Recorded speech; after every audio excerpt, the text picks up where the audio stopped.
Imagine trying to make a decision with a group of people where no one agrees, and every argument just circles back to the same problem. Frustrating, right?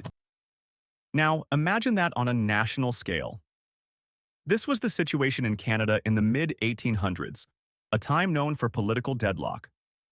It was a period when leaders couldn't move forward because of disagreements, clashing interests, and a lack of compromise. But what caused this gridlock, and how did Canada overcome it? In this video, we'll break down the reasons behind political deadlock, explore how it affected Canada, and uncover how it eventually led to Confederation. Brought to you by Super Simple Sheets. From coast to coast, worksheets that work. Discover the full range of what we offer at supersimplesheets.com. Section 1. What was political deadlock? Political deadlock in Canada occurred when leaders in the province of Canada, which included what we now know as Ontario and Quebec, couldn't agree on how to govern. At the time, the government was divided into two regions: Canada West, English-speaking, and Canada East, French-speaking.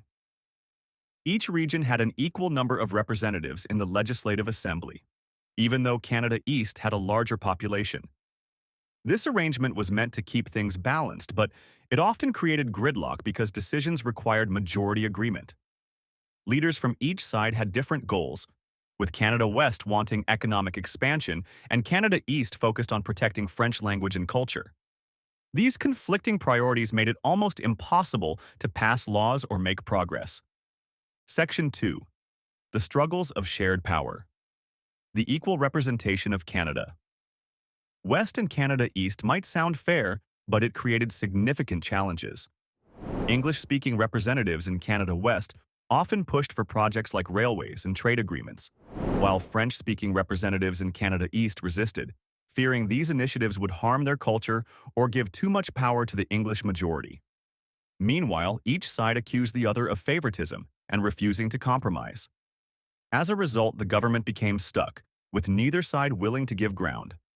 This constant back and forth frustrated both politicians and citizens, as critical issues like infrastructure, defense, and economic growth were delayed or ignored entirely. Section 3. The role of political parties. Adding to the gridlock were the political parties of the time, which were often more concerned with gaining power than finding solutions.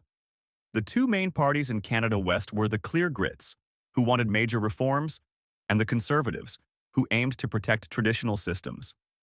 In Canada East, the main parties were the Parti Bleu, which supported cooperation with English Canada, and the Parti Rouge, which opposed it.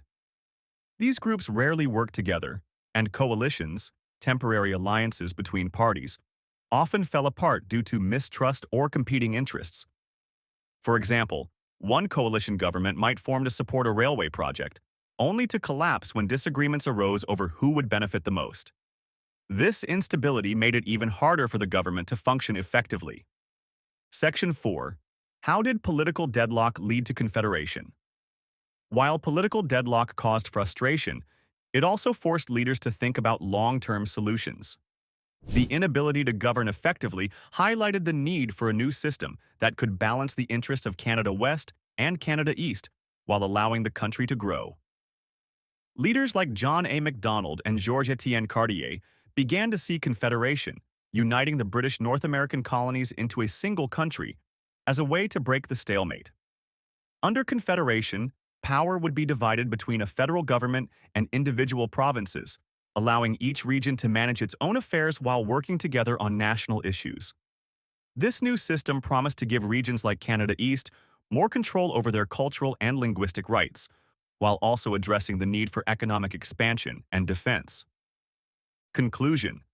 Political deadlock in Canada was a frustrating and challenging time, but it also served as a turning point in the country's history.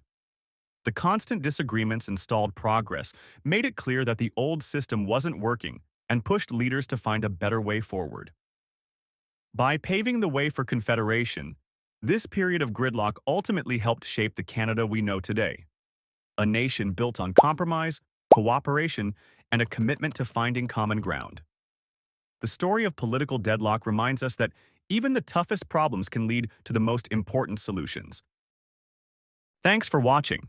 Simplify your teaching journey with super simple sheets. Across Canada, we're known for our ready-to-use, curriculum-aligned worksheets. Dive into our educational solutions at supersimplesheets.com. Super Simple Sheets. From coast to coast, worksheets that work.